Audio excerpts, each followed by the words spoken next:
देखिए बेलन, शंकु, घन, घनाभ पहले हम पढ़ा चुके हैं। आज हम पढ़ाएंगे गोला और अर्धगोला। गोला और अर्धगोला। अर्धगोला देखिए डेट तो आप लोगों को पता कितनी है? 7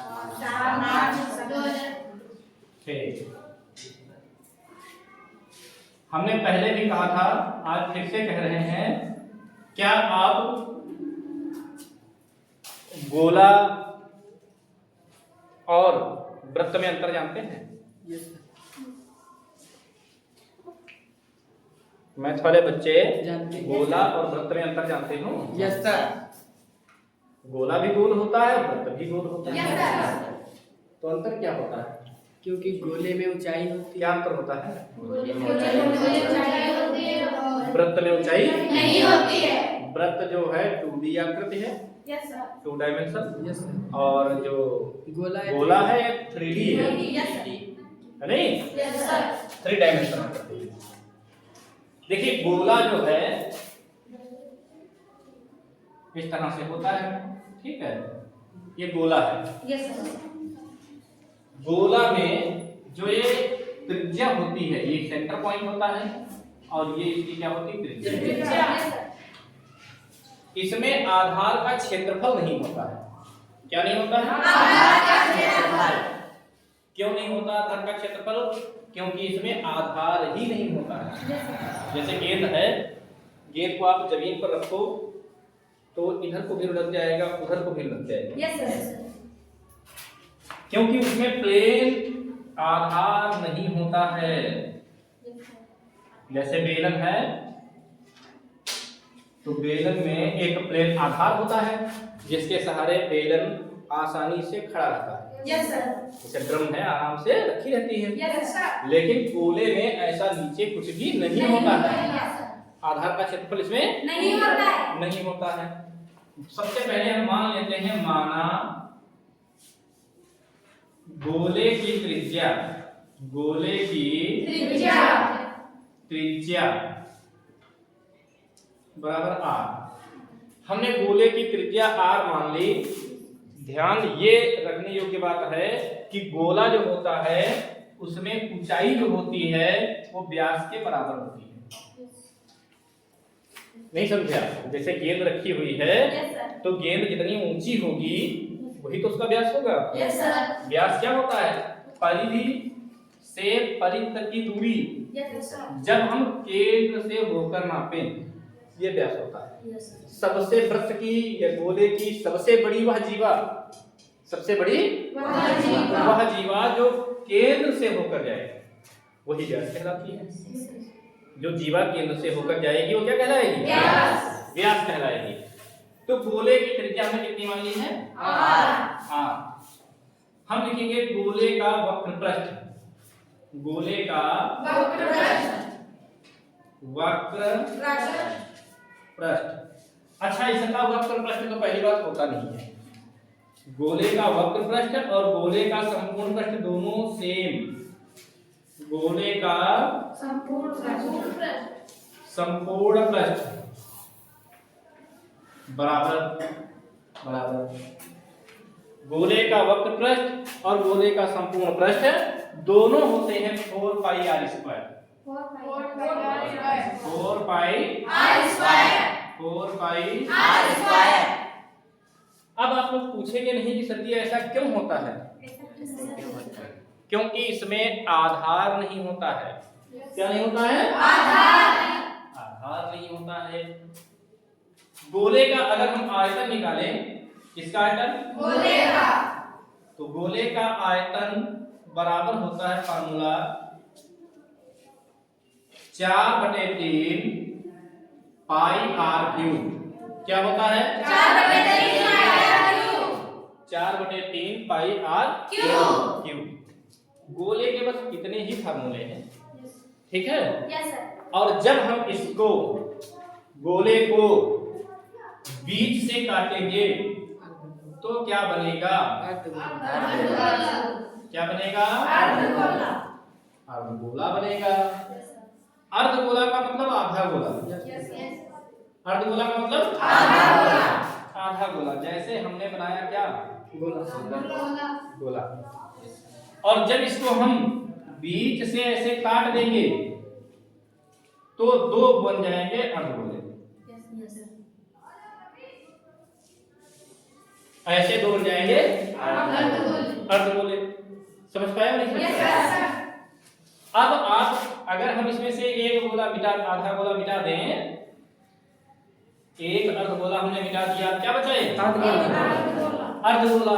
अच्छा, जब गोले को आप काटेंगे तो इसमें आधार हो जाएगा, आधार का क्षेत्रफल बन जाएगा। बन जाएगा नहीं बन जाएगा? भाई गोल लकड़ी का एक गेंद बनाइए, लकड़ी का ठोस, उसको आप बीच से काट दें, बाद में आप ऐसे रखेंगे तो रुकेगा क्या जमीन पे? नहीं रुकेगा। क्यों? क्योंकि उसमें आधार का क्षेत्रफल बन जाएगा। क्या बन जाएगा?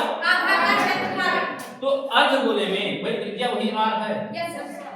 अर्धगोले के आधार का क्षेत्रफल होता है, अर्धगोले के आधार का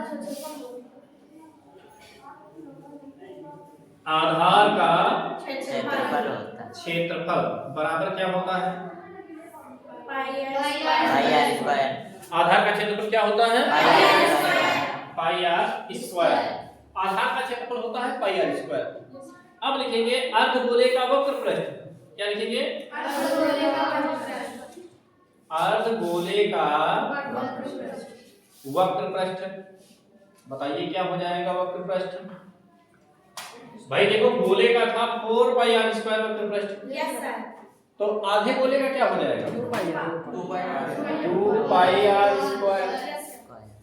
ये हो जाएगा अर्धगोले का वक्र पृष्ठ। मतलब जब गोला ऐसे रखा होगा तो ऊपर वाला हिस्सा ये वाला, और इसमें पूरा वक्र पृष्ठ है और पूरा ही संपूर्ण पृष्ठ होता है, इसीलिए दोनों एक जैसे होते हैं। इसमें इतना है वक्र पृष्ठ, और जब इसी में आधार का क्षेत्रफल जोड़ देंगे, क्या जोड़ देंगे? तो क्या हो जाएगा? संपूर्ण पृष्ठ। तो लिखेंगे अर्धगोले का संपूर्ण पृष्ठ बराबर संपूर्ण पृष्ठ, संपूर्ण पृष्ठ बराबर 2 पाई आर स्क्वायर है, और 2 पाई आर स्क्वायर में हम आधार का क्षेत्रफल पाई आर स्क्वायर जोड़ेंगे तो क्या हो जाएगा? 3 पाई आर स्क्वायर। क्या हो जाएगा? 3 पाई आर स्क्वायर। अगर हम अर्धगोले का आयतन निकालेंगे, अर्धगोले का आयतन, तो आयतन का फार्मूला क्या हो जाएगा? अर्धगोले का अर्धगोले के आयतन का फार्मूला हो जाएगा जो 4/3 पाई आर क्यूब था पूरे गोले का, आधे का हो जाएगा 2/3 पाई आर क्यूब। क्या हो जाएगा? 2/3 pi r cube. 2/3 pi r cube. ठीक है? ठीक है। अच्छा, ये गोले और अर्धगोले के महत्वपूर्ण जो सूत्र थे वो हो गए। अब हम एक इसके इन फार्मूलों पर आधारित एक बताते हैं आप लोगों को उदाहरण, एग्जाम्पल। तो क्वेश्चन उदाहरण नंबर 1, उदाहरण नंबर 1 क्या है भैया? 7 सेंटीमीटर त्रिज्या वाले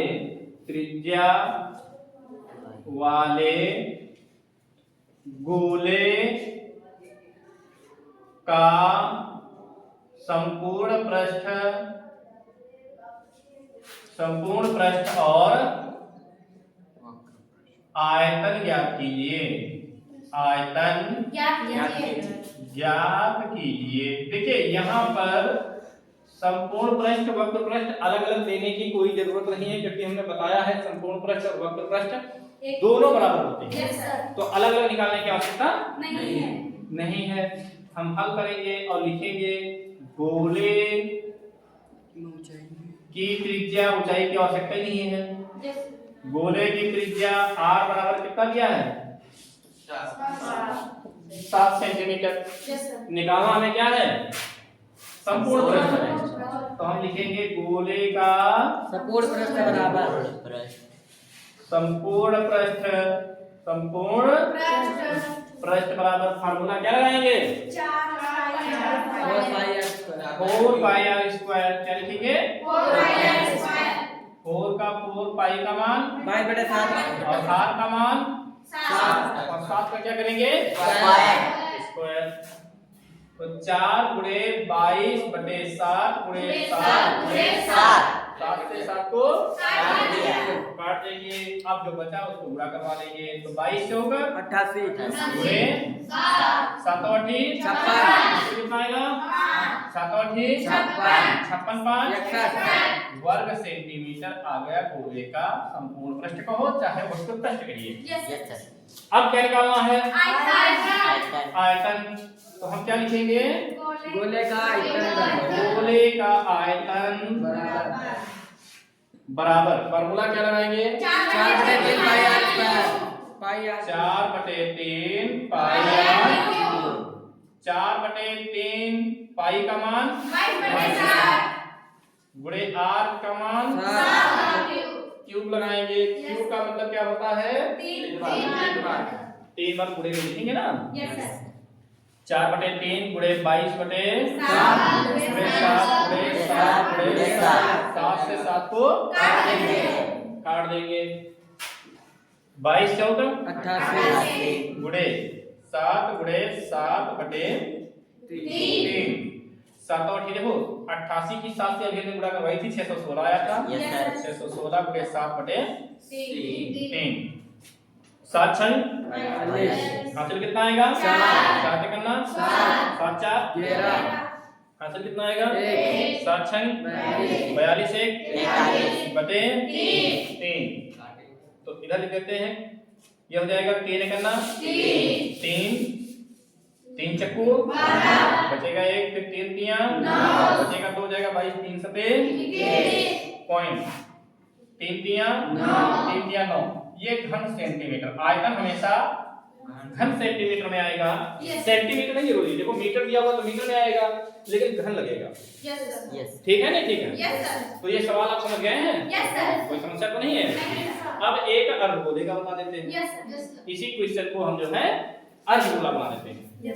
7 सेंटीमीटर त्रिज्या वाले अर्धगोले यहां पर कर दे अर्धगोले है। 7 सेंटीमीटर त्रिज्या वाले अर्धगोले का वक्र पृष्ठ संपूर्ण पृष्ठ सब कुछ लिखते हैं इसमें। लिखेंगे गोले के आधार का क्षेत्रफल। क्या लिखेंगे? आधार का क्षेत्रफल। आधार का क्षेत्रफल लिखा है कामा वक्र पृष्ठ कामा संपूर्ण पृष्ठ तथा आयतन ज्ञात कीजिए। आयतन ज्ञात कीजिए। ठीक है? ये हमारा जो है क्वेश्चन हो गया है। अब हमें क्वेश्चन बदलना पड़ेगा। ये हल इसका अब तो हल बदल ही जाएगा। क्वेश्चन हो गया तो आंसर बन जाएगा।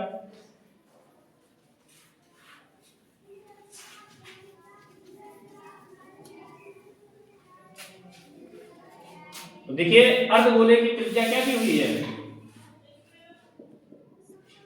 अर्धगोले की त्रिज्या क्या दी है? 7 सेंटीमीटर। लिखेंगे अर्धगोले की त्रिज्या r बराबर त्रिज्या r बराबर कितनी है? 7 सेंटीमीटर। कितनी है? 7 सेंटीमीटर। आधार का क्षेत्रफल निकालना है सबसे पहले हमें। तो लिखेंगे अर्धगोले के आधार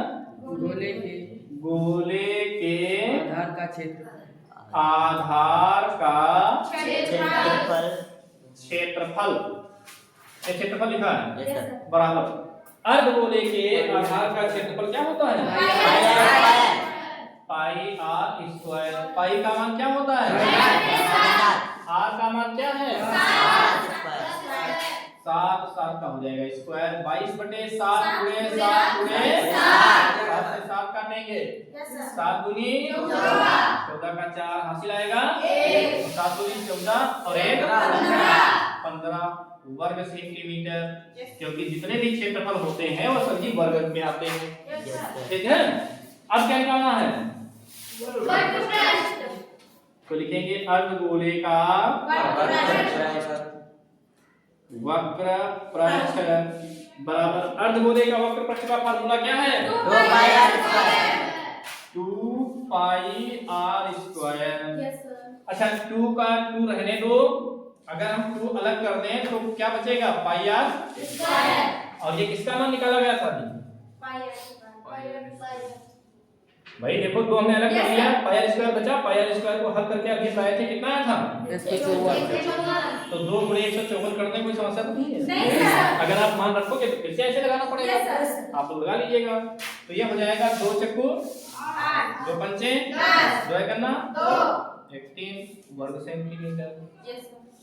हो गया नहीं हो गया? अब क्या निकालना है? तो लिखेंगे अर्ध गोले का संपूर्ण पृष्ठ। अर्धगोले का संपूर्ण पृष्ठ फार्मूला क्या होता है?